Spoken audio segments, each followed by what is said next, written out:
Hello everyone, we are at the end of another month. Actually, we are here at the beginning of February because I was very sick last week and in no shape to do a video.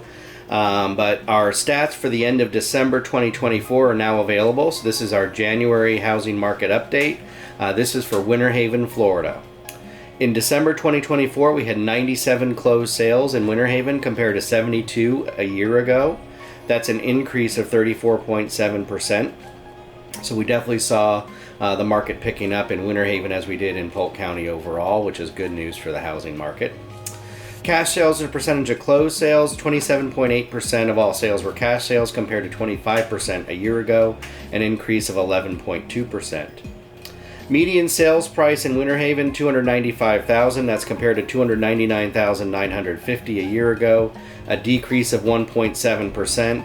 That pretty much matches what we saw countywide. So small decrease, a little cheaper to buy a home in terms of the median sales price. However, with mortgage rates being higher, you're actually paying more per month. Average sales price $300,225 compared to $304,216, a decrease of 1.3%.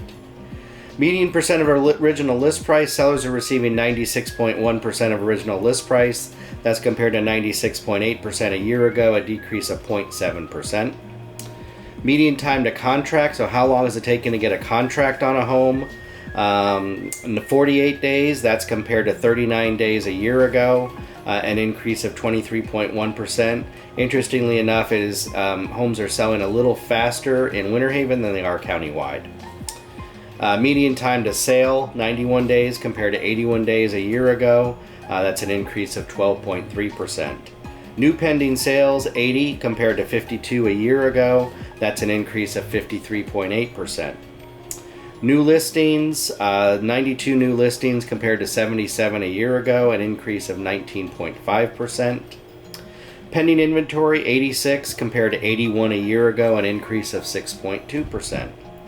Active inventory, 379 homes, this is all home types active, compared to 323 a year ago, an increase of 17.3%.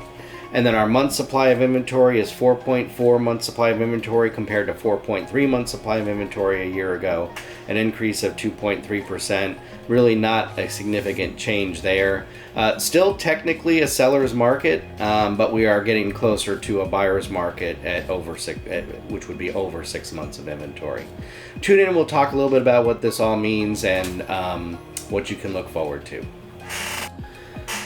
So the end of 2024 was challenging here in Polk County overall, and really for the state of Florida.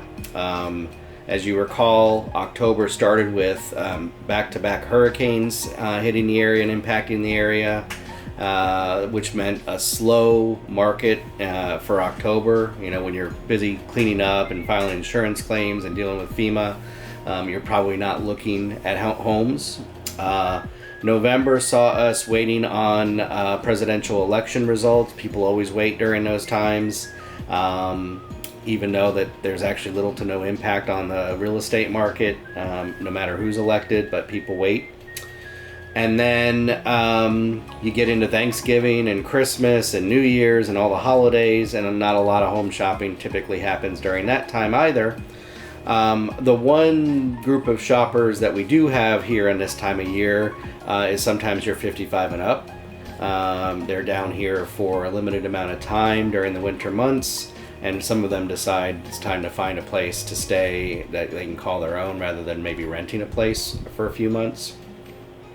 But it's been a very challenging last several months. Interesting that though that this December was busier than last December. I think probably that's related to we've been in, we'll call it high mortgage rates. They're not historically high, but they're high compared to what we had during the pandemic, which is what people have the most recent memory of.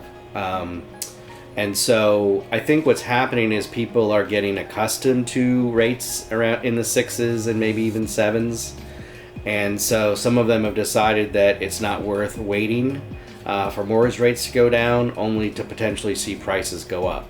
You know, we've been in this market now for really a couple years, and the fact that home prices really haven't dropped. A lot of people, doomsayers, I would say, predicting crash. We're not seeing it, and we're not seeing any signs of a crash. While foreclosures are up a little bit, they're still at historic lows. So we're not going to see a flood of those hitting the market. Short sales are actually being denied because most people have enough equity to still pay what they owe on the home. They're not upside down on the home. They might not be able to recoup their closing costs, but they're not upside down on the home. They can pay what they owe. So, we're not going to see a flood of short sales either. To be clear, there are some people who, because of inflation, are struggling to make ends meet and maybe pay their mortgage, but they're not selling at a loss. So we're not seeing that kind of a market impact. Builders are still building a lot in our area. There are new home communities and new builders coming in all the time. They are offering all kinds of great incentives, paying all your closing costs, paying for interest rate buy downs. A lot of them are even offering bonuses to realtors for bringing in buyers that go under contract. They're trying to move their inventory, but the fact of the matter is things are selling. If you're listing your home, taking care of minor repairs, making sure your roof is updated, that definitely. I just had some clients purchase a home or go under contract on a home. It has the original tile roof, so the tile roof's about 34 years old. Now, technically, tile roofs have a warranty of anywhere between 50 to 75 years, depending on who you talk to. So there's technically a lot of life left on that roof. However, the insurance quote for insuring that home was over $13,000 a year. Luckily, in our situation, the seller was willing to put a new roof on, so we're going to still move forward on that one and get a new roof. But that's one of those things where those kinds of things can derail a sale very quickly. And so making sure you're staying on top of those. If you're a homeowner, stay on top of those things. Don't let there be a lot of deferred maintenance on your home. Try to keep up with it. It's less expensive to keep up with it than it is to try to do everything all at once. And it's really hard to do it when you're trying to sell the home. So if you can take care of it beforehand, that can really make the sale go much more quickly and smoothly. But I've noticed just in my business, just an increase of activity. I have more buyers wanting to go out and look at homes. My listings are getting more showings on them than they were.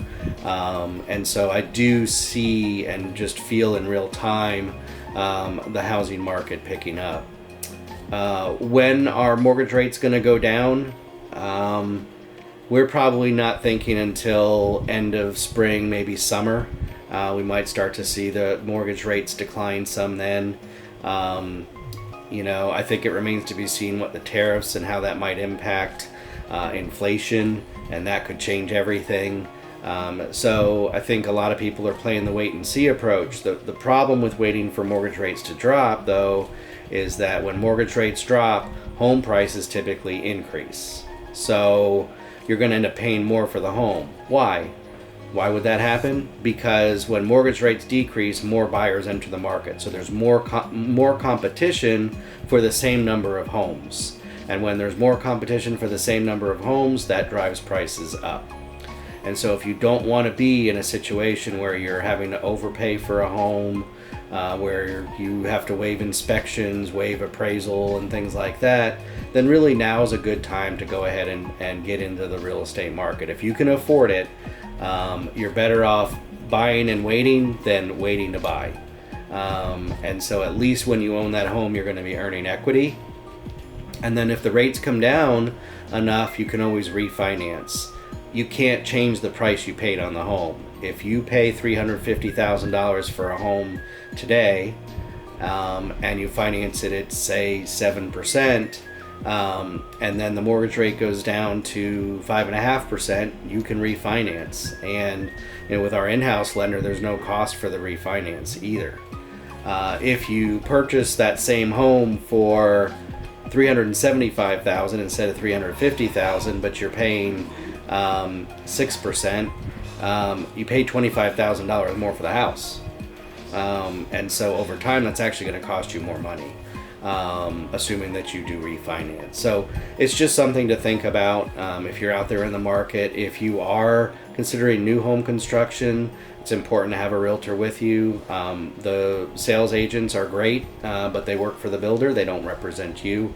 It's worth, and most builders are actually still paying for the buyer's agent compensation. So you don't have to worry about that. Whereas with a resale home, that's not a guarantee. Most sellers are still offering buyer's agent compensation, but I've had some situations where it hasn't been offered, and then you have to get a little more creative in how you're going to pay your agent. But with all the builders that I've been working with, they are still offering compensation, so that takes one other complication out of the equation.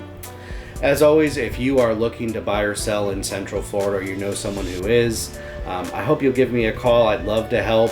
I'd love to serve as an advisor and consultant on anyone's real estate transactions.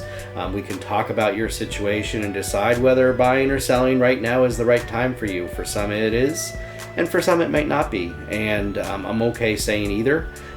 My goal is to try to guide you in the correct manner based on your unique situation. So remember, you can't miss with Chris. Thanks for watching. Please subscribe to the channel. And if you have ideas for videos you'd like to see, please let me know. I'd love to cover those topics for you. Thanks very much. Have a great day.